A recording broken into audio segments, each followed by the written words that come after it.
planeta del planeta. Esta es mi Biblia, es lámpara a mis pies y lumbrera mi camino. Escucharles mi placer, obedecerles mi deseo. Me enseña a ser sal y sabor en todos mis actos, reflejando que soy un joven cristiano, revolucionario de este mundo. Amén. Hola chicos, ¿cómo estamos? ¿Cómo nos fue en la semana? ¿Bien? ¿Dios nos habló o no nos habló?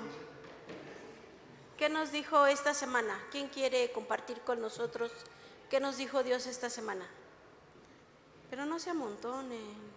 Esta semana estuve reflexionando en el primero y segundo capítulo de Jonás, y en particular cuando Jonás hace una oración estando dentro del pez o la ballena o como le quieran decir.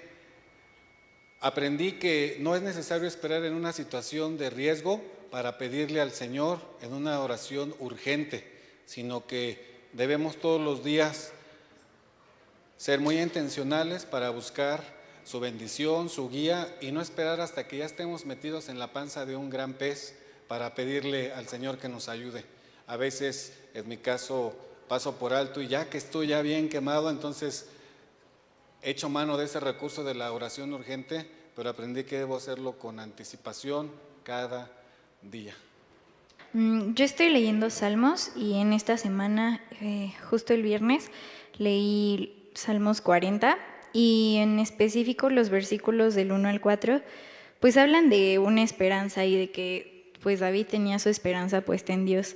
Y la enseñanza que yo obtuve es que a veces las bendiciones no las podemos recibir a menos que pasemos por la prueba de la espera. Y aunque a veces cueste trabajo esperar, pues al final Dios siempre está ahí para responder nuestras oraciones, aunque no sea siempre la respuesta que queremos. Amén. Bueno, yo, como pudieron haber visto, si vieron el texto que les mandamos esta semana, me tocó a mí escribirlo. Y pues hablamos de cuáles son las maneras que tenemos de pensar de un siervo y cuáles son las recompensas que tenemos de ser un siervo, ¿no? De poder pues servirle a Él. Y a mí la verdad, cuando empezaba a leer todo esto y a escribir, me di cuenta que realmente Dios nos recompensa de todas formas. Nosotros creemos que no nos la da en esta vida, Él dice que nos las va a dar al final, pero creo que todos los días recibimos recompensas, sean buenas o sean malas. El servirles a ustedes es una gran bendición, por lo menos en lo personal, que a mí me ha dado el Señor, me ha hecho crecer, me ha hecho prepararme, algo que muchos de ustedes saben, en especial mis hijos. No me gusta leer, es algo que a mí me cuesta mucho trabajo, pero la verdad es que he aprendido a hacerlo gracias a ustedes, gracias a poder compartir un poquito más de la palabra con ustedes, de poder pues enseñarles algo, ¿no? Generalmente yo no enseño con palabras, me cuesta mucho trabajo. Procuro enseñarles a ustedes con hechos, con actividades, y espero más bien que haya sido de bendición y que sea así. Pero algo que sí me quedó muy claro es que Dios me recompensa todos los días. Dios me recompensa con sus sonrisas, a veces con su falta de querer participar. Eso para nosotros también es una bendición. El tenerlos aquí cada domingo para nosotros es una bendición, el saber que están hambrientos de saber del Señor, de conocer de Él. Creo que esos son pues premios o recompensas que en lo personal a mí me sirven mucho, ¿no? Y me dan esa fortaleza de seguir con ustedes, de seguir trabajando para la honra del Señor y poderles servir en esta tierra, ¿no? Yo sé que tarde o temprano nosotros vamos a llegar a Él y nos va a pedir cuentas de lo que hemos hecho en esta tierra, y yo espero no ser piedra de tropiezo para ninguno de ustedes, sino al contrario, ser una persona que pueda ayudarlos o alentarlos a que conozcan más del Señor. Como pudieron ver, también el escrito es muy largo, creo que me inspiré demasiado. Entonces vamos a hacer una dinámica, son varios temas, creo que hagamos 3 equipos, nos separemos la primera parte, que es cómo es la mentalidad de un siervo. La primera parte, hagamos 3 equipos, por ejemplo, el primero Arturo, Mariam, Angie, Sarita y Coco, que sean el primero.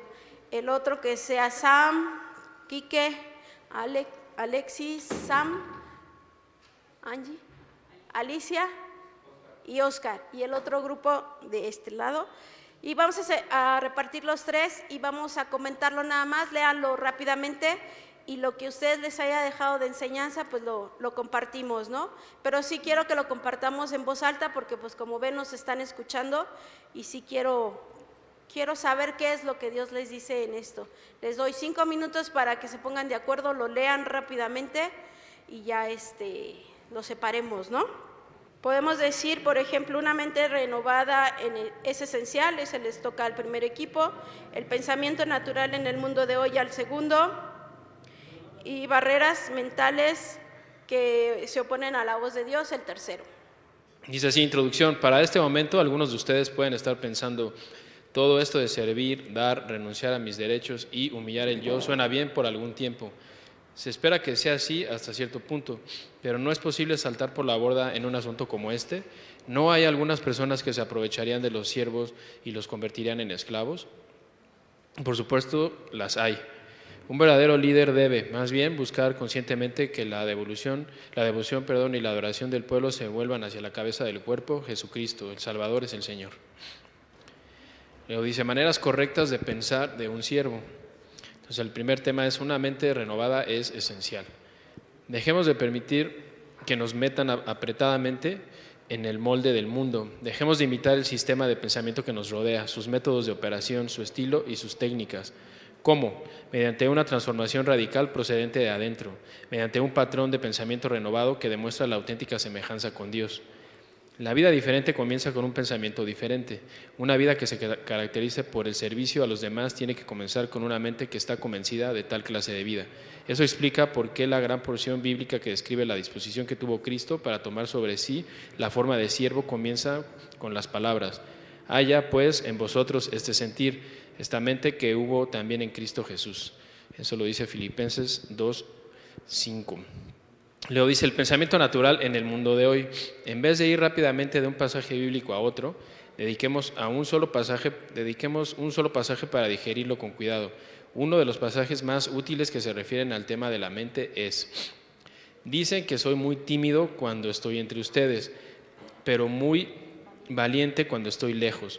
Yo les ruego por el cariño y la bondad de Cristo que cuando vayas a verlos no me obliguen a ser duro con los que nos acusan. Ellos dicen que nosotros hacemos las cosas solo por interés, como lo hace la gente de este mundo. Es verdad que vivimos en este mundo, pero no actuamos como todo el mundo, ni luchamos con las armas de este mundo. Al contrario, usamos el poder de Dios para destruir las fuerzas del mal, las acusaciones y el orgullo de quienes quieren impedir que todos conozcan a Dios. Con ese poder hacemos que los pecadores cambien su manera de pensar y obedezcan a Cristo. Estemos dispuestos a castigar a todo el que no obedezca a Cristo, comenzando por ustedes, hasta que llegue el día en que todos lo obedezcan. Ustedes solo aceptan lo que pueden ver. A los que están seguros de que son de Cristo, quiero decirles que yo también lo soy. Eso está en 2 de Corintios. Hay que recordar que los cristianos de Corintio eran un grupo ingobernable. Aunque habían nacido de nuevo, a menudo operaban en el reino de la carnalidad por cuanto tenían una mentalidad secular. En esta parte de la carta que Pablo les escribió, les señala varias maneras en que manifestaban el pensamiento natural. Número 1. Ellos estaban prejuiciados en vez de ser objetivos. Esto lo vemos en el versículo 2. Ponían atención a lo visible y no a lo invisible. Eso está en el versículo 3. Número 3, confiaban en la fortaleza humana y no el poder divino, en el versículo 4. Oían a los hombres en vez de oír a Dios, esto lo encontramos en el versículo número 5. Y por último, percibían las cosas de manera superficial y no profunda, eso está en el versículo 7. Cuando nuestra carnalidad está en actividad, los comentarios de Pablo describen muy bien la condición de nuestra mente. Juzgamos por encima, pensamos superficialmente, carecemos de profundidad, carecemos de fe, nos cerramos, manifestamos independencia, nos impresiona exageradamente la humanidad y estamos fuera del enfoque espiritual. Cuando estamos metidos en el monte del mundo, cumple su función en nosotros. ¿No es así? ¿No es verdad? Barreras mentales que se oponen a la voz de Dios. Nuestras mentes perciben las fuertes señales seculares tan fácilmente que subconscientemente apagamos a Dios. Esto es natural. El pasaje de 2 Corintios 9:10 presenta una descripción vívida de las barreras mentales que bloquean sus directivas y su consejo. Miremos detenidamente. Pablo usa 4 términos que necesitamos entender: fortalezas, argumentos, altivez y pensamiento. Necesitamos algo de marco histórico. En el tiempo antiguo, para que una sociedad prosperara, necesitaba un sistema de seguridad que la protegiera del ataque enemigo. De primordial importancia era un muro que impedía que las tropas enemigas invadieran y que también servía como el principal medio para la defensa en la batalla. Los guardias tenían que estar en constante vigilancia desde sus puestos de centinela situados sobre el muro. Era necesario que hubiera torres dentro de la ciudad suficientemente altas para que los que estaban dentro vieran por sobre el muro. Y finalmente, cuando se producía un ataque, era necesario para que hubiera hombres de astucia militar y conocimiento bélico para que diera órdenes y dirigieran las tropas en el calor del combate. Estos daban las órdenes protegidos dentro de tales torres. Recordemos que él no se refería a una ciudad, sino más bien a nuestras mentes. Una mente renovada es esencial. ¿Qué opinan? O esto que dice aquí, dice, poner atención a lo visible y no a lo invisible. ¿Qué opinan de eso? ¿Quién vio esto de que por primera vez le pudo tomar una fotografía a un hoyo negro? Seguramente lo vieron, ¿no? Estuvo toda la semana en Facebook. Pero ¿qué reflexionaron con respecto a eso? Porque digamos que de los hoyos negros pues, se tiene conocimiento desde hace tiempo, o sea, no es algo que sea nuevo, pues, ¿no? Y que el hecho de que se le haya sacado una fotografía o que los cálculos que se hicieron hayan permitido que la imagen se pudiera ver. Yo lo que sentí fue que la gente sigue con esa mentalidad de hasta no verlo, no creerlo, ¿no? O sea, vieron que se pudo materializar la fotografía de alguna manera y entonces o sentí yo, ¿no? Como que la reflexión fue, no, pues sí existen, ¿no? O sea, ahí está el hoyo, pues siempre han existido o parece que la ciencia eso es lo que dice, ¿no? Pero el hecho de que se pudiera publicar la fotografía, en lo personal me pareció que la gente que estuvo una y otra vez publicándola, el mensaje que querían dar es como, ven, sí tiene razón la ciencia, sí hay hoyos negros, ¿no? Y pues sí, pero nosotros, por otro lado, no necesitamos verlo, ¿no? Siempre estamos firmes en lo invisible, pues, ¿no? Y no necesitamos que alguien materialice esa fotografía para que podamos creer en ella, ¿no?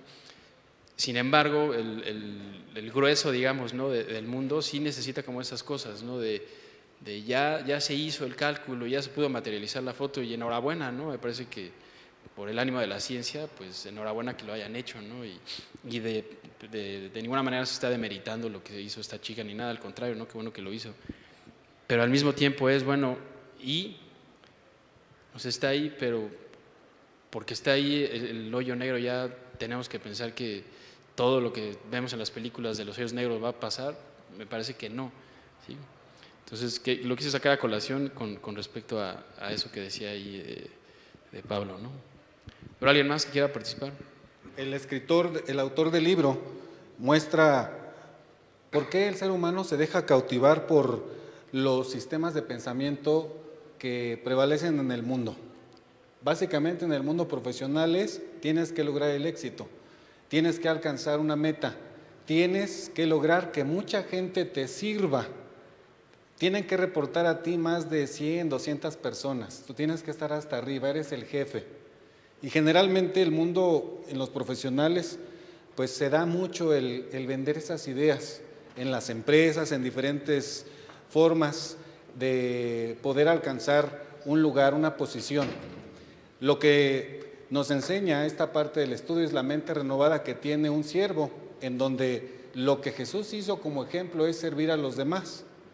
No buscó una posición, en lugar él tenía todo el derecho de poder ocupar cualquier lugar, tenía una posición de privilegio. Sin embargo, él cambió los valores que en ese momento, y me parece que los mismos valores que hoy existen, porque el que va a ser el principal o el que busca ser el principal debe servir a los demás. Y ese es el cambio que hace una mente renovada, de alguien que aspira a servir a los demás, pues tiene que tener bien claro por qué lo hace. Y tiene que tener claro que el ejemplo mayor de servicio es el Señor Jesús. He estado con ustedes porque estaba oyéndolo por acá y vi la lectura de Rolando y ustedes, por eso sí estoy en la onda.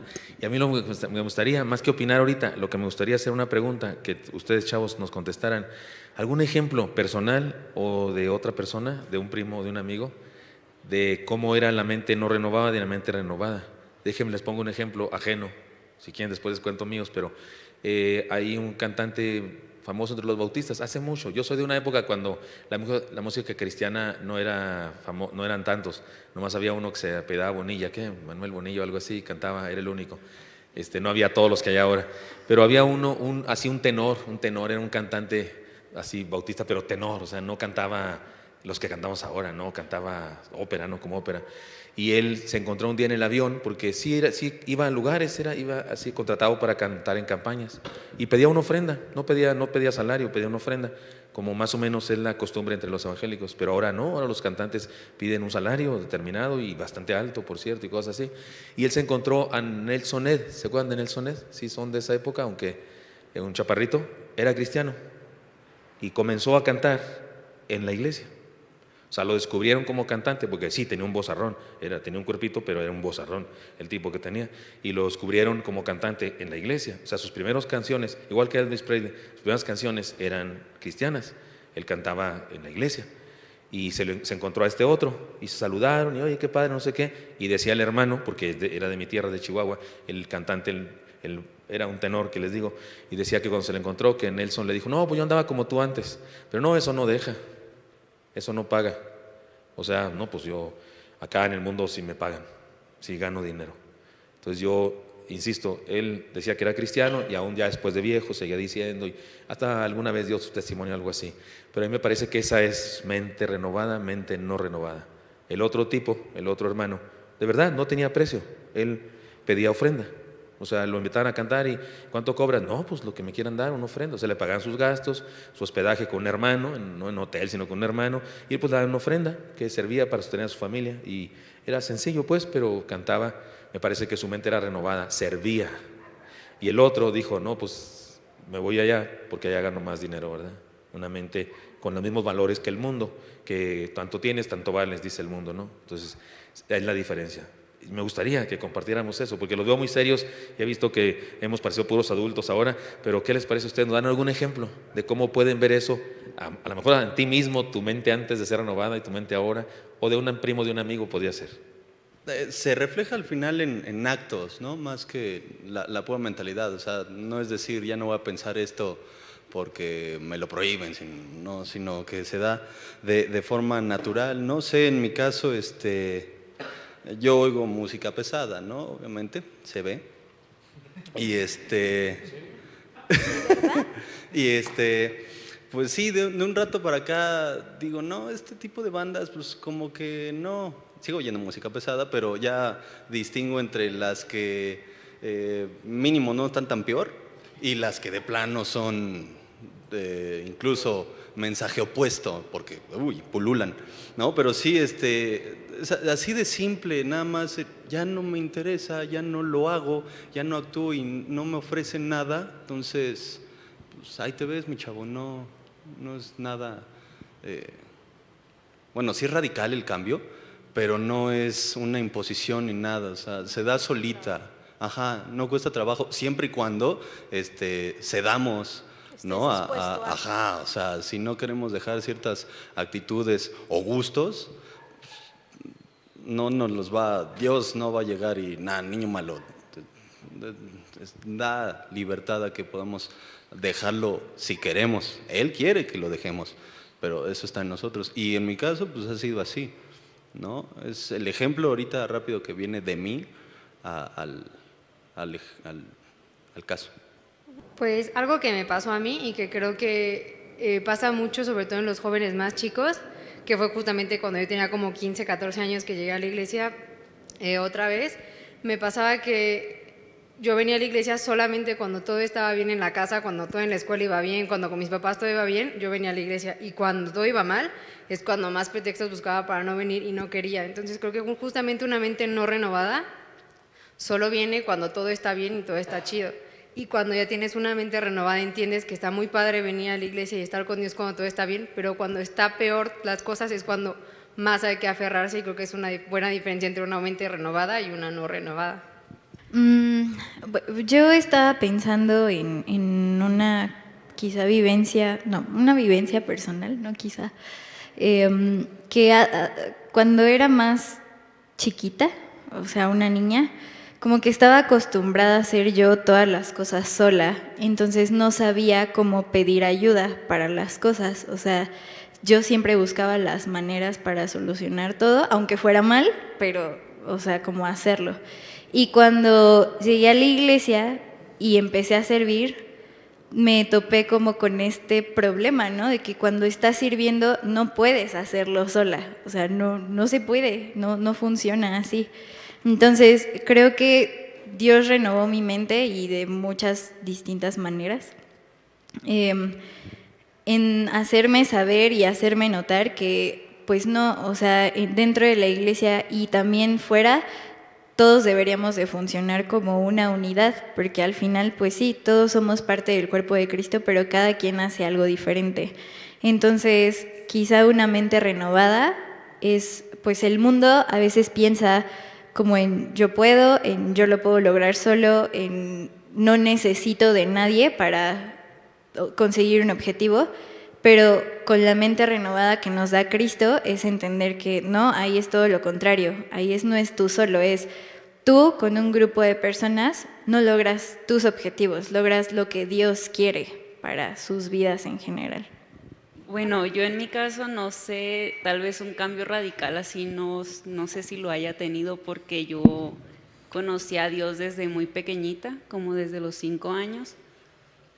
Pero creo que sí me ha ayudado demasiado porque yo soy una persona con un carácter demasiado fuerte, me enojo muy fácil y siempre yo misma me calmo diciéndome, no, yo no puedo ser así, yo debo de perdonar, no importa lo que me hayan hecho, yo tengo que acceder, y a veces hasta termino pidiendo perdón yo por cosas que realmente hasta no hice. Pero después digo, no, hasta me siento mal por haberme enojado por algo que me exalté demasiado, pues. Pero yo misma trato de controlarme. Y no sé, ahorita que yo no vivo con mis papás, que vivo aquí, para mí ha sido también, eso fue un cambio muy radical. Entonces el estar con personas en el laboratorio, por ejemplo, con personas muy preparadas cuando son muy preparadas, son muy prepotentes. Entonces estoy así como de que, cálmate Alicia, tú estás con Dios y Dios está contigo, nada contra ti y así. Y en eso creo que Dios sí me ha ayudado, porque sí, tal vez creo que si no fuera una persona que confiara en Dios, ya me hubiera regresado desde hace mucho. Yo quiero poner un ejemplo que apenas vi en un debate entre ateos y cristianos, y un ateo le pregunta a un cristiano que qué actitud o conducta define a un cristiano que no haga algún ateo, y el cristiano responde que diezmar es una actitud que no haría nunca un ateo. Y yo creo que el diezmar es una actitud que habla de una mente renovada, porque hasta dentro de de los que se dicen cristianos, no tienen esa actitud, o sea, con Dios. El dinero es algo tan importante en nuestro mundo actual que sí refleja una mente renovada, hasta tal punto que entre la comunidad cristiana la mayoría de la gente no da ese diezmo. Entonces yo creo que sí habla de una actitud, de una mente que ha sido completamente renovada, porque ni siquiera en la comunidad, y mucho menos los ateos o los no cristianos, van a diezmar. Entonces yo creo que esa es una actitud para mí. Se oye muy religioso, muy bautista o muy organizacional o algo así, pero neta es cuánto valoras el dinero, es cuánto entiendes el plan de Dios. Porque no sé si todos han ido a los cultos o tomado venid y ved o las clases que se dan sobre la mayordomía financiera. Según la Biblia, el diezmo no se lo damos, se lo consagramos porque ya era de Él. De hecho, si te lo quedamos, se lo robamos, dice la Biblia, se lo robamos. No es que no se lo quisimos dar, no, se lo robamos porque era de Él. Según la Biblia, Dios nos da el 100% de lo que nos da. Una parte es para que se la regresemos y tengamos la oportunidad de decirle cuánto le amamos y cuánto le agradecemos. Entonces, es algo muy serio eso, muy serio. Y que sí tiene razón, es cuestión, la mente no renovada, no quiere tener el peso, así aprieta el peso hasta que desplume el águila, digo yo, no lo quiere soltar. Esa es la mente no renovada, que descansa demasiado en eso.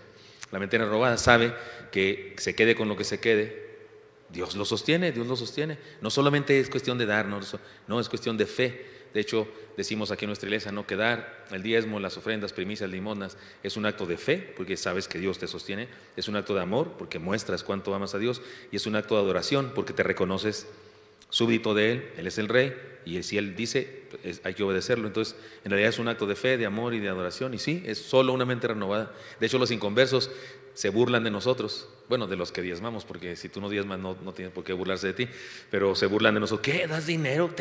¿Todavía das dinero? Se espantan. Sí, su mente no renovada no capta la idea. Pero sí, eso estuvo bueno. Es que es una experiencia de chava. Ay, sí, aunque estoy viejita, pero muchos están en la iglesia, jóvenes, pero aunque estén en la iglesia, pues no tienen la mente renovada, ¿no? Y esto se ve cuando son expuestos ante la influencia del mundo y ceden. Y en particular cuando entran a la universidad, dice mi esposo, se los traga la universidad, ¿no? Porque pues con todos sus conocimientos que impone, ateos, fuera de la moral de Dios, y muchos chavos sucumben ante eso y los perdemos, ¿no? Y yo viví una experiencia así ya de viejita, porque entré a la UNAM a los 50 años a estudiar psicología. Y pues obviamente yo tengo mis valores y mis creencias, mis enseñanzas de la palabra de Dios, que yo no iba a permitir que por las cosas que me estuvieran enseñando ahí fueran, pues perderlas, ¿no? O poner encima de eso lo que me estaban enseñando, por ejemplo, de la equidad de género, la igualdad de género, no, la ideología de género. Y entonces tengo un hermano que es psicólogo y su esposa también, y no son cristianos, por supuesto. Y me dio mucha risa la pregunta que le hicieron a mi mamá cuando entré a la UNAM. Y, pues a ver cómo le va con su fe. O sea, pensaron que porque yo iba a entrar a la universidad, mi fe se iba a derrumbar por las cosas que me estaban enseñando, ¿no? Pero fue pues al contrario, porque yo pude como analizar todo lo que me estaban enseñando a la luz de la palabra de Dios. No analizar todo eso, no analizar la palabra de Dios a la luz de lo que me estaban diciendo, ¿no? ¿Cómo voy a hacerlo al revés? Pero muchos chavos, aunque están en la iglesia, pues no tienen esa mente renovada, entonces reciben todas esas creencias y ¡prum!, se pierden, ¿no? Vamos a decir la universidad o el ambiente de trabajo, el grupo de amigos, de repente se los tragan porque pesa más que pues la naturaleza nueva que realmente no tienen, ¿no? La mente nueva que no existe en ellos. Yo creo que me pasó a mí, un ejemplo, un testimonio de una mente renovada es porque, no necesariamente una mente no renovada no tiene por qué ser malo, ¿no? Pero, por ejemplo, cuando alguien acepta a Cristo y viene por primera vez, pues su mente se está renovando, no está al 100% renovada. Entonces lo que uno busca es, me pasó a mí, no sé, empaparse todo lo que se pueda del Evangelio. Ir a los cultos, ir a la magna, ir a las clases, investigar, leer, y somos que de cierta manera tomadores, ¿no? Queremos tomar para nosotros. Inclusive antes de ser cristianos, yo creo que de naturaleza somos tomadores, nos gusta agarrar para nosotros y no más, ¿no? Y yo creo que cuando uno tiene una mente renovada, que tiene que ver con lo que dijo Alan, es que nos volvemos dadores. Sí seguimos tomando, pero yo creo que nuestras fuerzas o nuestro sentido se va hacia dar a los demás, hacia cómo busco bendecir a las demás personas o a los demás, o a mis hermanos o a mi familia en distintas áreas, ¿no? Ya sea económicamente, ya sea con lo que yo tenga, ya sea con mis servicios, ya sea con lo que yo tenga. Entonces yo creo que un factor o un diferenciador, que ahora está muy de moda esa palabra, que tiene una mente renovada es de que busca dar hacia los demás, ya sea bendecir, ya sea lo que sea, pero anda buscando dar hacia los demás, inclusive hasta dar un aventón o invitar a comer, o hoy te pago la comida, yo pago el cine, o qué sé yo, pero es eso, ¿no? Yo creo que el que uno busque dar, yo creo que es el diferenciador. Entonces, primera analogía, el muro, nuestra fortaleza mental. Cuando el Espíritu de Dios intenta comunicarnos su verdad, información bíblica sobre el servicio, por ejemplo, Él tropieza con nuestro muro, nuestra actitud mental general, la conformación natural de nuestra mente. Para algunos, tal muro es el prejuicio, para otros, una limitada manera de pensar o una mentalidad negativa. Sea lo que fuere, es una inmensa barrera mental que se resiste a la penetración divina de manera tan firme como un inmenso muro de piedra resistía en aquel tiempo a las tropas invasoras. Todos tenemos nuestras fortalezas y ocasionalmente nos volvemos detestables por completo cuando operamos bajo el control de nuestras fortalezas amuralladas. Segunda analogía, los guardias, nuestros argumentos. Junto con las fortalezas que son como muros, tenemos los argumentos naturales humanistas que dan al muro una fortaleza adicional, mecanismos de defensa, explicación racional y otros patrones de pensamiento que nos son habituales. En Romanos 2:15 leemos acerca de dos de esos guardias, acusar y defender. Una autoridad digna de confianza declara que el término griego que se tradujo argumentos sugiere el pensar en acciones como resultado del veredicto de una conciencia. Cuando Dios empuja su verdad para que entre en nuestras mentes a renovarlas, nuestro reflejo habitual guarda la entrada de tan extraños pensamientos. Esto explica por qué se produce a menudo una batalla cuando se introduce la verdad bíblica en una mente que ha estado amurallada y guardada durante años por el pensamiento secular. Defendemos lo antiguo en vez de considerar lo nuevo y aceptarlo. Tercera analogía, nuestras altiveces. Acompañando a la resistencia de nuestros muros internos y de los guardias están las altiveces, las cuales refuerzan nuestro sistema de defensa desde adentro. La altivez se refiere a algo que se eleva o se exalta. ¿Qué llega a su mente ahora mismo? ¿Qué diremos del orgullo? Y ahí están las cosas que conforman el orgullo, discusión, que fomenta el orgullo, discusión, un espíritu indócil, terquedad y la negación al cambio. Cuando se declaran los principios de la Escritura, nuestras mentes naturales no renovadas no solo las resisten, sino que preguntan, ¿quién los necesita?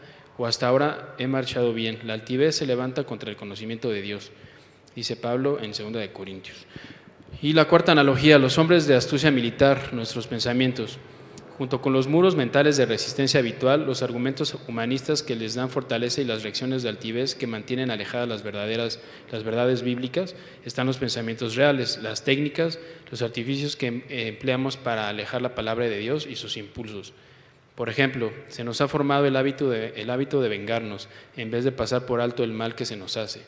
Así que cuando nos encontramos con una instrucción bíblica que nos sugiere una alternativa, decimos, de ningún modo. Cuando el consejo de Dios nos anima a ser generosos, a entregar en vez de guardar, podemos pensar en una media docena de razones por las cuales eso no funcionaría. Un punto importante que no se debe perder es el hecho de que realmente no tenemos ninguna clase de razones para continuar sirviendo a nuestra mentalidad secular.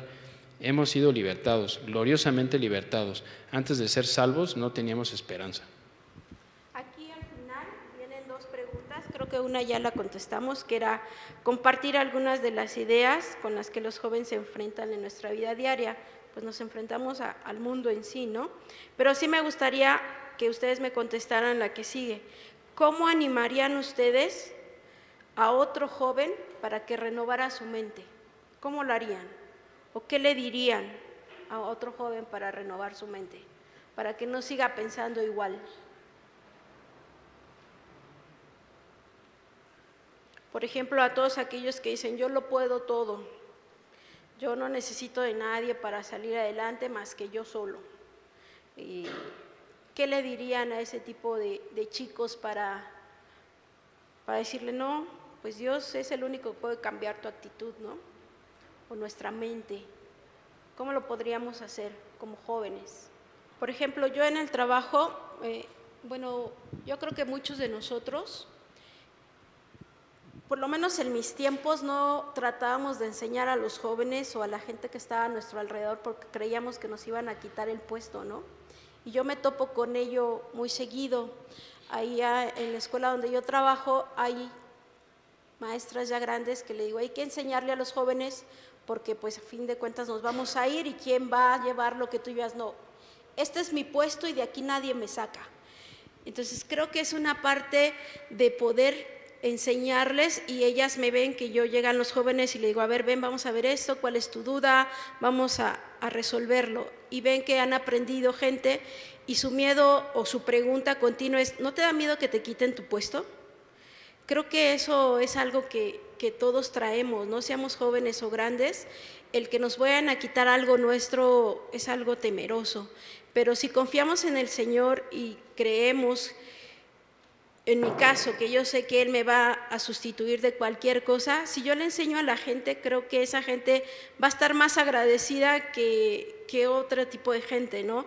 El tu conocimiento que tú tengas y se lo puedas transmitir a esa persona, creo que es lo mejor que puedes heredar a cualquiera, ¿no? Tú te vas a ir y te vas a llevar todos tus conocimientos y no sirve de nada.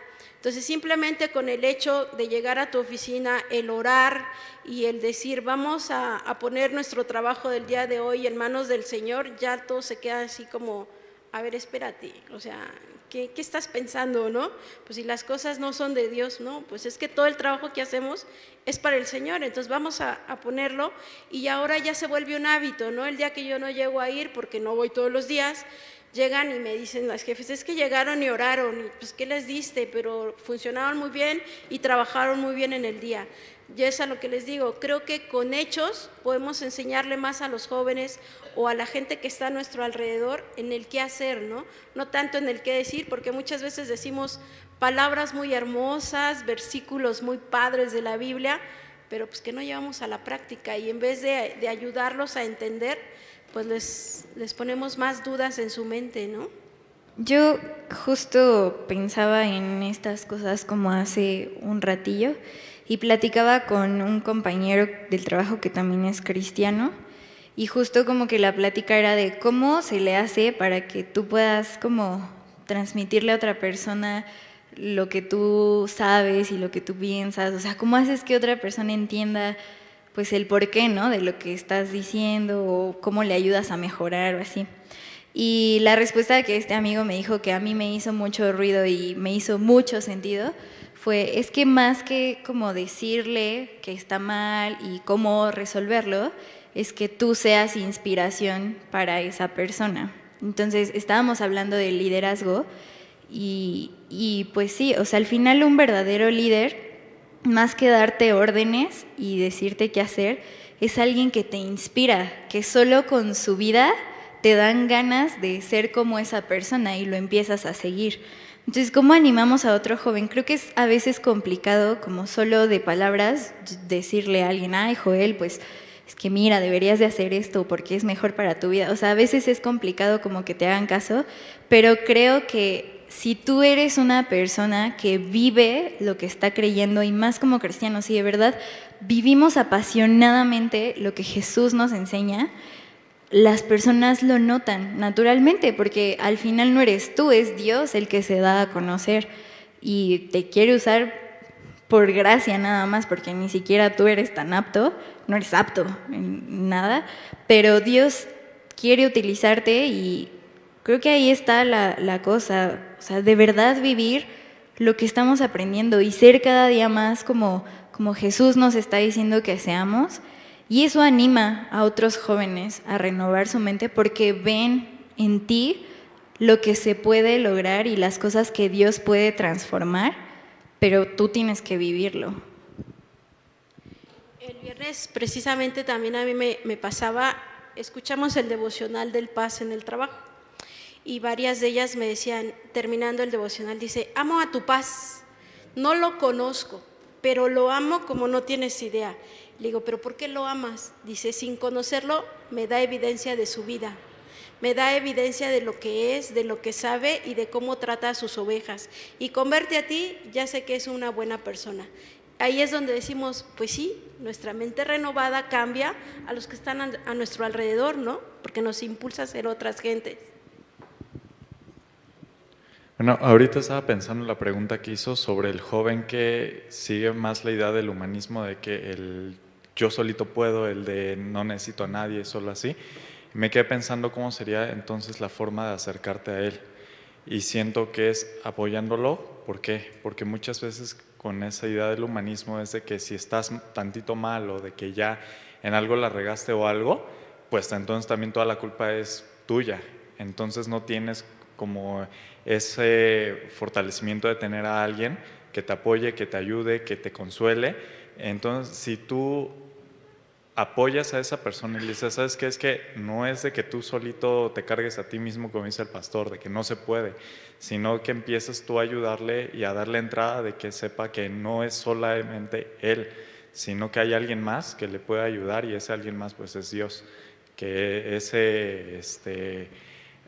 esa persona realmente sí lo va a sostener y que lo va a ayudar, y que sí, no solo en los momentos malos lo puede sostener, sino que en todos los momentos buenos de su vida sepa que por alguien está ahí, porque solo no se puede, y es lo del humanismo que siempre te dice, es que tú puedes, es que tú solo, es que no necesitas a nadie más, y no.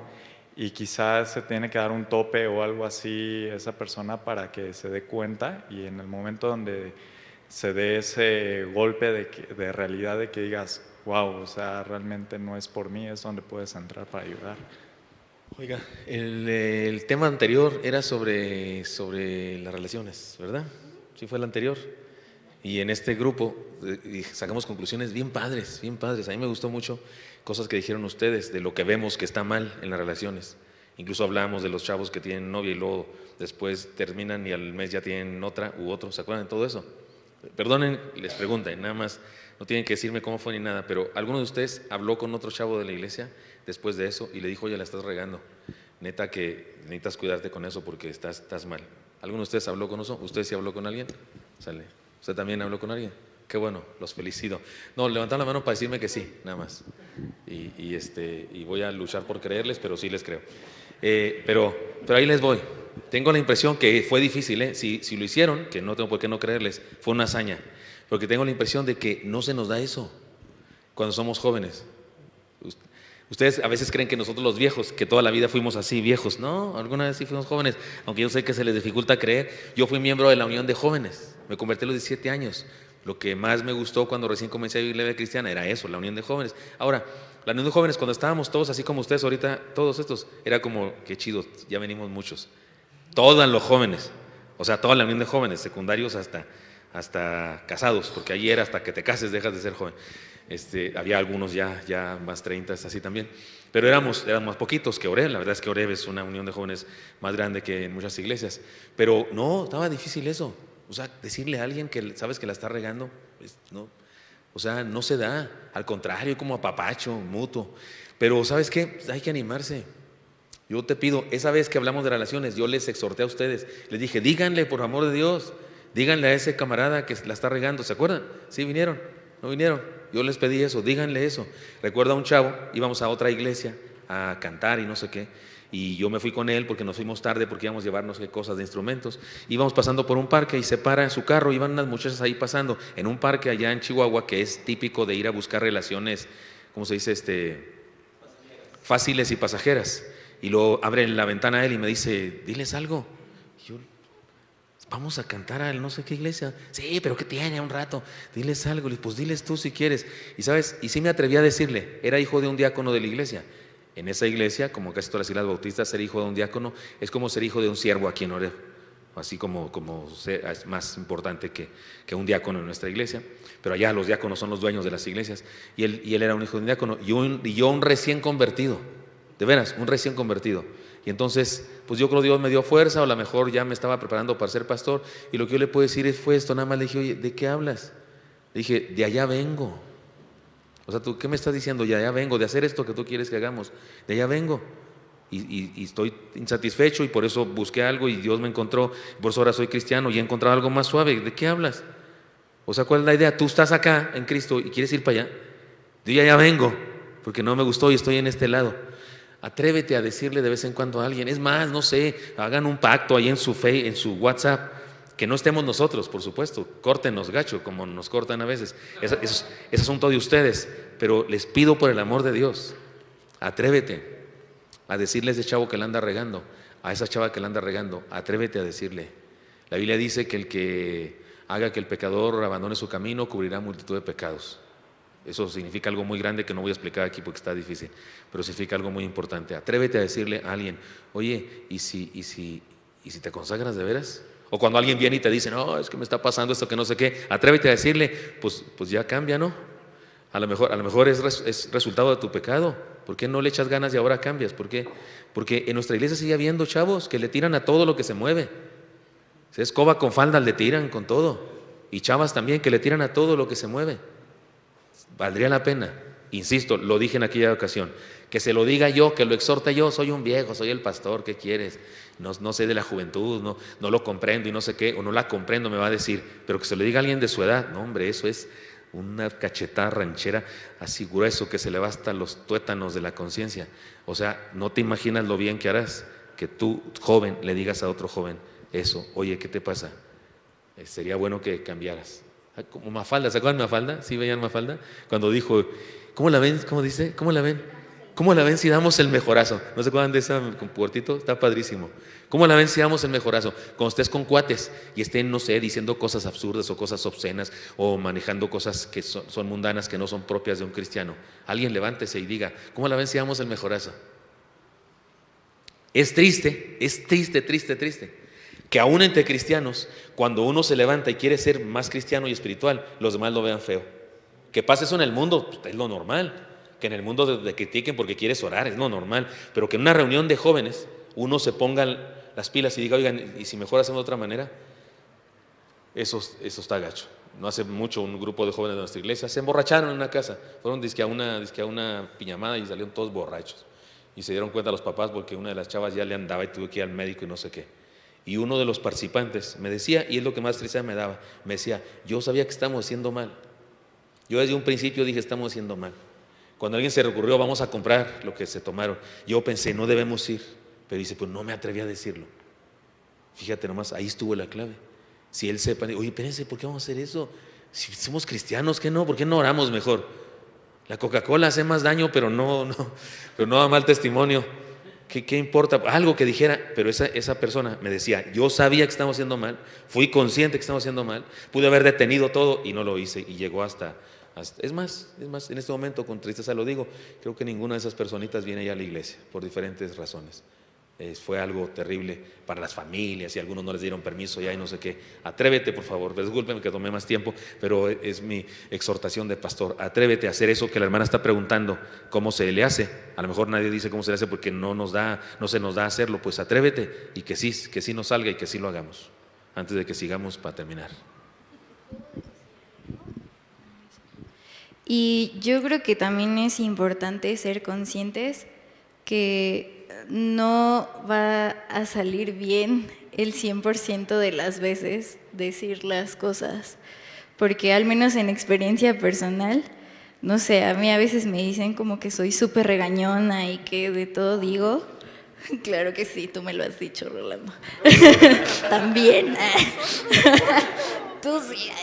No, pero, o sea, sí, como ser conscientes que no siempre es bien recibido, pero no está mal. O sea, yo sí creo y sé que Dios obra, y cuando Dios te dice, y eso no quiere decir que lo hagas como en público en afán de lastimar a alguien, sino en lo privado, si de verdad Dios te está indicando que algo está mal, pues que lo digas. Aunque no sea bien recibido, Dios trabaja con el corazón de las personas, y cuando de verdad Dios quiere transformar a alguien, lo hace. Entonces, quizá te quedes sin algunos amigos, pero con los que nos quedemos serán buenos amigos, y esos amigos también después a ti te van a exhortar y te van a ayudar a ser un mejor cristiano. Bueno, pues yo creo que el tiempo en el que estamos, no sé, como que nuestra generación está queriendo capacitar más. Tanto nosotros del mundo cristiano tenemos como esa hambre de querer estudiar más, de querer conocer más, y la gente no cristiana también se está preparando más. Entonces, creo que como cristianos una forma que tenemos como para derribar estas barreras, ¿no? Es capacitándonos, es estudiando un poco más el evangelio, asistiendo más a reuniones como estas, por ejemplo, a algunos congresos, a diplomados, a cursos, porque los chavos de allá afuera de verdad se están preparando y cada vez vienen contigo y te presentan argumentos filosóficos más fuertes, ¿no? Más pesados, que sí te mueven si no estás en una fe pues bien cimentada, ¿no? Entonces yo creo que nosotros debemos capacitarnos más. Decía un pastor que en el que estábamos estudiando, tenemos que ser más picudos.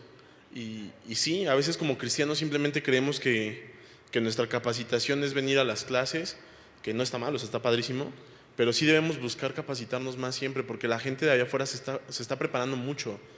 Y si nosotros nos quedamos rezagados, pues sí, nos pueden comer, ¿no? Y también si tú vienes con una persona, bueno, una persona viene a ti y te presenta un argumento y te agarra mal parado, pues se te va una oportunidad de poder compartir el Evangelio. Y algo que el pastor nos compartía en una zarza, que a mí en lo personal se me quedó mucho cuando estábamos hablando de la luz, de ser la luz y qué alcance tiene la luz del Evangelio en mi vida. Cuando nosotros no decimos algo y nos quedamos callados de algo que sabemos que está mal, también estamos opacando la luz de Cristo. O sea, y a veces no decimos cosas simplemente por no perder una amistad o por no recibir un mal comentario o porque te hagan una cara, ¿no? O porque te digan, yo otra vez el cristiano ya hablo. Pues así tiene que ser. O sea, si tú estás presenciando algo que no está bien, debes decirlo y decir, yo no estoy de acuerdo con eso, y a lo mejor respeto tu punto de vista y respeto lo que tú estás diciendo, pero la Biblia dice esto, ¿no? Y está bien si no te puedo convencer en este momento, está bien, pero la Biblia dice esto, y mi deber como cristiano es decir lo que la Biblia dice. Más allá de si te dejan hablar o si te quedas con un amigo o dos nada más, pues el Evangelio es el Evangelio, y lo que Dios nos ha llamado a hacer es claro. Entonces no debemos callarnos y capacitarnos más. Bueno, ese sería mi punto de vista. Sí, yo creo que el capacitarnos tiene gran parte, pero también el capacitarnos no significa el saber todo, ¿no? Hay gente o personas que se saben la Biblia al revés y al derecho, pero pues no lo ponen en práctica. No, realmente no la conocemos al 100, ¿no? Sí es prepararnos, pero prepararnos también con la gente, ¿no? Para darle a conocer pues la Biblia realmente como es, ¿no? Como Dios nos la está enseñando, no como Él quiere entenderla. Sí, y bueno, yo voy perfectamente de acuerdo con lo que está diciendo el Paz y bueno, con lo que estamos diciendo todos aquí con respecto a, pues creo que la palabra es reprender a alguien cuando sabes que está haciendo mal, pero lo digo primeramente por mí. Creo que para hacer eso también nos hace mucha falta ser capacitados en escuchar a la gente, porque de pronto creo que algunos de nosotros somos muy prontos para decir esto está mal o estás haciendo mal esto o el otro, pero nos falla en el escuchar, y creo que debiera ser una cuestión elemental para un siervo, así como lo estamos viendo aquí en el tema, el aprender a escuchar. No sabemos escuchar, emitimos juicios de una manera muy, muy rápida y muy veraz. Es que la palabra dice esto, ¿no? Pero también nos falta entender a la persona por qué lo está haciendo. No justificarla, pero sí escucharla, entenderla, y creo que si la hacemos sentir escuchada, también la hacemos sentir amada y nos puede recibir mejor lo que le podamos decir. Bueno, el siguiente tema es las recompensas que nos da el servir al Señor. Yo creo que todos tienen el estudio ahí, lo pueden leer y sacar sus conclusiones, pero creo que varios de aquí sí servimos. Me gustaría, en vez de leer todo el texto, qué recompensas nos ha dado el Señor a la hora de servir. Está, por ejemplo, el Paz Vic, su esposa, nuestros pastores, si nos pudieran ayudar con su testimonio. Y muchos de nosotros servimos en la música, en el teatro. ¿Cómo nos ha ayudado o qué recompensas nos ha dado el Señor? Pues sirviéndole, ¿no? Bueno, mi esposo tiene la bendición que le dio esta esposa, Dios. ¡Ay! ¡Qué recompensa! Humilde. A ver, déjenme les digo. No, pues es que puedo ser así como muy fácil, ¿no? Pues nos ha bendecido mucho Dios. Pero, bueno, creo que es encontrar la verdadera realización de la vida, el servir a Dios. Me casé muy jovencita y como que ni me di cuenta de qué se estaba tratando la cosa, ¿no? Y de hecho me frustré un poco porque yo quería estudiar la carrera universitaria, así jovencita, y ya no hubo chance porque nos fuimos a vivir a Chihuahua y así toda una historia, ¿no? Y entonces tenía como la frustración, y porque pensaba, te acostumbras desde chiquito, ¿no? Pues que vas a hacer de grande y quieres una profesión y piensas que eso es la realización en la vida. Y pues no, la pude hacer la carrera hasta ahora ya que soy anciana. Sin embargo, yo me he sentido realizada, no me di cuenta cómo el Señor fue como empujándome a hacer cosas y cosas y cosas, y pues me di cuenta que no necesitaba una profesión para poderme sentir realizada, y pues esas cualidades que Dios me dio, mis capacidades, los dones que tengo en particular, los he podido aprovechar muy bien y ha sido sirviendo al Señor, no para mí, sino para Dios. Veo que hay bendición a lo mejor en algunas personas y creo que esa es mi máxima recompensa, ¿no? El ver que de mi vida otras personas reciben bendición. Es el top, yo creo, de la realización. Pues es que si hablamos de recompensa, en realidad no hay ninguna recompensa porque trabajamos por gratitud, por amor, por lo que Dios ya hizo en nuestras vidas, por lo que Él ya hizo. El sermón que el pastor nos dio el día, en este día de Ramos nos habla de eso. ¿Quiénes somos para exigir o para pedir algo? En realidad no hay algo así como recompensas, es por gratitud. Pero si hubiera alguna recompensa o algo que recibimos por algo así, en lo personal, es ver las vidas transformadas de las personas. Cuando tú trabajas con ellas y trabajas con matrimonios y trabajas con muchas personas, etcétera, etcétera, y ver que Dios ver a Cristo formado en ellos, como lo decía el apóstol Pablo, creo que esa es la mejor recompensa. Dios nos ha bendecido mucho como familia, muchísimo, con muchas cosas. Nuestra luna de miel fue a Europa, y a mí cuando yo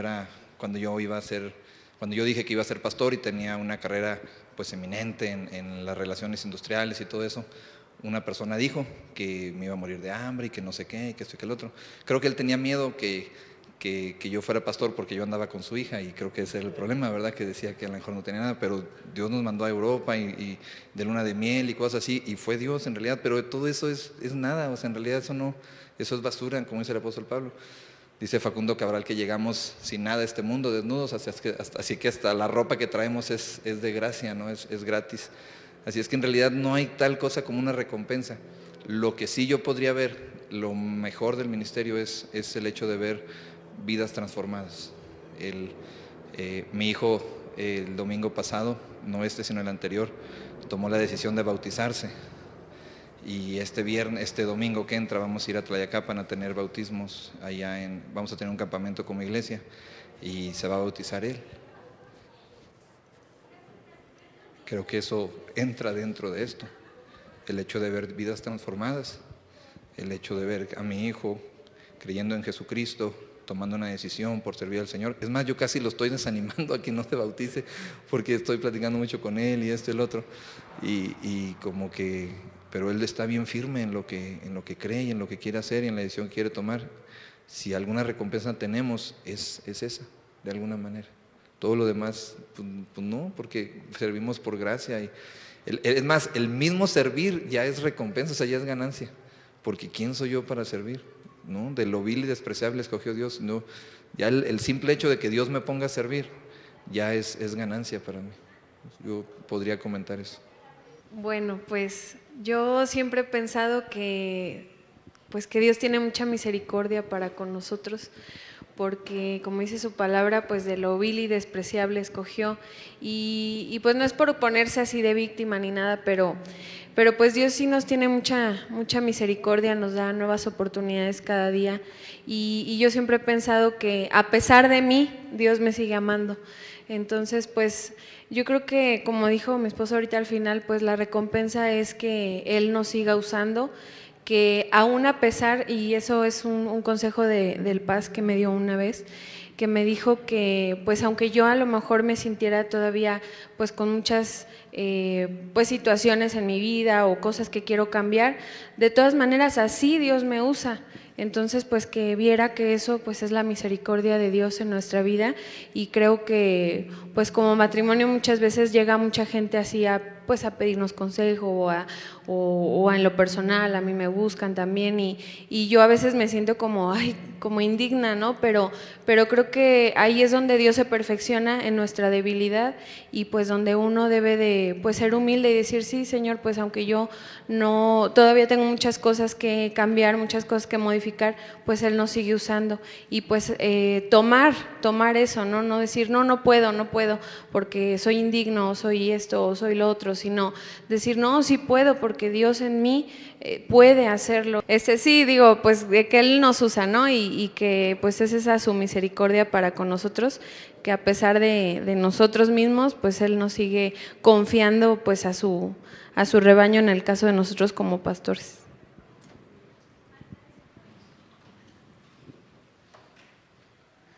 Sí, pues yo diría lo mismo que han dicho los hermanos, nomás déjenme, se los cuento así con 2 ejemplos que son así como enseñanzas o momentos críticos en mi vida. Cuando yo era joven, estudiaba teatro y un día veníamos de un ensayo o algo así, pasamos en Chihuahua, hay un puente muy famoso ahí, el puente de la 11, es un como trébol, y pues estaba un señor sentado así en los tubos del puente, pero volteado hacia atrás estaba el vacío y a nadie se le hizo raro eso, pero recuerda que una compañera le dijo, uy, señora, sí, pero el señor estaba así como hipnotizado, no sé qué. Cuando ya habíamos pasado, yo lo volteé a ver y dije, señor, se va a tirar, neta, se va a tirar, eso está haciendo ahí. Entonces fui corriendo y le dije a otro, ven, ayúdame. No nos contestaba nada, pero lo agarramos de los brazos y lo jalamos así a fuerza y se cayó, pero para adentro, no para atrás. Se cayó acá en la banqueta, se cayó y luego ya le ayudamos, hablamos con él, lo invitamos a comer y nos contó su historia. Y qué era, en resumen, qué era lo que le pasaba. Era una situación económica, un descalabro económico en su empresa y esas cosas, y su esposa y la dejó y sus hijos y no sé qué. Pero qué era lo que tenía, lo que le hacía pensar en el suicidio. Despropósito. Una respuesta equivocada a la pregunta, ¿para qué sirve la vida? Para nada, él respondería eso. Pienso que eso pasa. No sé qué pasó con él, le invitamos a comer, íbamos a cenar todos nosotros, lo llevamos a cenar. Yo era el cristiano del grupo, yo era cristiano, y todos sabían que yo era cristiano, y así que me dejaron hablar y decirle, y yo me explayé y no sé qué, y hasta como que sentí padre porque le dije a todos los demás lo que no les había dicho, de una vez, con pretexto de decírselo a él. Déjenme les cuento otro que no sé si lo pueda contar sin llorarme. Eso pasó aquí en Oreb, y no hace mucho. Un papá viene y me cuenta, una mamá también, de una hija con problemas. Una hija que ha intentado suicidarse, me parece que cuando vino a hablar conmigo había intentado suicidarse, no me acuerdo si 7 o 8 veces había intentado. Yo he aprendido, porque he tenido que leer sobre ese tema, que las personas cuando intentan suicidarse por primera vez no lo logran, la mayoría no lo logran, un porcentaje altísimo de las personas que intentan suicidarse por primera vez no lo logran, pero conforme lo van intentando va aumentando la posibilidad de que lo logren. Y esta chica lo había intentado muchas veces. Y bueno, quedamos que iba a hablar conmigo, pero resulta que cuando vino a hablar conmigo, hacía 3 días que tenía novio. Entonces venía eufórica, bien contenta, bien feliz, no tenía nada que contarme, no tenía ninguna tragedia que contarme. Es más, consideraba perder el tiempo al hablar conmigo porque estaba muy emocionada. Dice, no, estoy bien, no, estoy bien, estoy creciendo, estoy en la escuela y no sé qué, porque tenía novio recién. O sea, venía en un estado que no era su estado, ¿sí me explico? Normal, venía eufórica. Días después, la encontraron después de varios días. Eso nos ayuda a entender el cuidado que tenía la familia de ella o el no cuidado que tenía, ¿no? Después de varios días, los vecinos se enteraron que había fallecido porque olía. Su departamento, vivía sola, sus papás, cada quien con su propia familia y esas cosas, ella sola. Y lo más grave que me impresiona mucho, no digo nombre ni nada porque es algo privado, pero lo más grave, se suicidó en la regadera de su baño, pero es una regadera que queda a esta altura. Se amarró y uno dice, ¿cómo se suicidó? ¿Cómo? Pues si no colgó para ningún lado. Para poder morir tuvo que encoger sus pies. Tuvo que tomarlos ella. O sea, como que dijo, me muero porque me muero. ¿Sí captan la idea? Muchos que se suicidan, se tiran de un lugar y cuando van en el aire ya no se quieren morir, pero ya ni modo, ya van ahí cayendo. Algunos que se tiran en una viga, cuando ya están colgando y sienten el dolor y no pueden respirar, ya no se quieren morir y hacen todo lo posible por quitarse la soga, pero ya no pueden. Pero ella no, ella podía interrumpir su muerte si baja los pies, pero no lo sostuvo. En serio tenía ganas de morirse. Yo me sentí muy mal, me sentí fracasado como pastor, como ¿qué onda? No la aconsejé bien. Y después me hizo Dios entender y demás, pues su estado en el que vino. Si hubiera venido sin novio, a lo mejor entiendo más cosas de ella, a lo mejor capto su problema, hablo con su papá y les doy carrilla. Oigan, ¿qué les pasa? Aquí ustedes deben intervenir. A lo mejor hago algo, pero no, venía ella en su euforia que tenía novio hacía 3 días. Seguramente, ¿qué pasó? Seguramente a los 4 días la mandó a volar por su personalidad problemática que tenía, seguramente, y ella hace esto. Pero insisto, se tuvo que sostener los pies. ¿Qué la llevó a eso? Despropósito. ¿Qué recompensas, si se usa la palabra recompensa para esto? Propósito. Propósito fantástico. No me quiero morir. No me quiero morir. Estoy enfermo de varias cosas, pero no quiero morir. Me quiero vivir lo más posible porque tengo propósito. Mi vida tiene sentido. Todo lo que dijeron ya aquí, ver vidas transformadas, ver personas que reciben bendición, ver a Dios obrando en la vida de las personas. O sea, sé para qué existo. Sé perfectamente qué hago aquí. Eso es la recompensa o la bendición más grande que me da servir, que encuentro la razón de mi existencia. Sé por qué respiro, sé por qué gasto oxígeno de este planeta, porque hay una misión en mi vida. Servir da propósito. Así es que no pierdas de vista eso. Hay montones de personas que no saben por qué viven. Sí tienen lana y tienen esto y aquello, pero no saben por qué viven. Joaquín Capilla, ustedes no saben quién es ese, pero era un clavadista mexicano. Es el mexicano que más medallas ha ganado en unos Juegos Olímpicos. Nadie le gana a este amigo, ni Raúl González, que ganó varias en marcha, nada. Joaquín Capilla ganó todas las Olimpiadas que fue, ganó medalla de oro, de plata y de bronce. Es el mexicano con más medallas. Después fue actor de cine. Salía ahí con Mauricio Garcés y otros, o sea, con Almazán y otros. Salía en cine, era galán. Y después de eso, ¿qué fue de su vida? Alcoholismo. Varias décadas de alcohólico. Él dice, escribió su testimonio y dice, hasta que me tiré mi mejor clavado, porque era clavadista de trampolín de 3 metros y de 10 metros. Hasta que me tiré mi mejor clavado en la Biblia, en la palabra de Dios. Y ahí, en lo profundo, encontré a Jesucristo y dio propósito a mi vida. Y entonces encontré la razón para existir. Murió, él ya murió de viejo, pero ¿qué encontró? Propósito. Siendo deportista, encontró propósito en las medallas y ser artista y ser galán. Pero cuando se acaba eso, ¿qué queda? Nada otra vez. Por eso debes buscarte un propósito más alto. Servir es un propósito. Hagas lo que hagas de tu carrera, vendas cosas, hagas comida, peines personas, desponches carros, yo qué sé, lo que hagas. ¿Se dice desponchar carros? No se usa esa palabra, ¿o sí? Hagas talacha. Hagas talacha o arregles zapatos, lo que sea. Pero si además de eso sirves con el Evangelio, tienes propósito y no tendrás ninguna razón para morirte anticipadamente. He dicho, gracias, Dios los bendiga. Vamos a orar, ¿les parece? Gracias, Señor, por estos minutos que pudimos convivir aquí con los profesionistas, que podamos tener una buena semana en las actividades que tengamos, cualquiera que estas sean, y que podamos compartir de tu palabra con los demás, Señor. Bendícenos y guíanos para que esta sea una buena semana. En el nombre de ti, Jesús. Amén. Amén.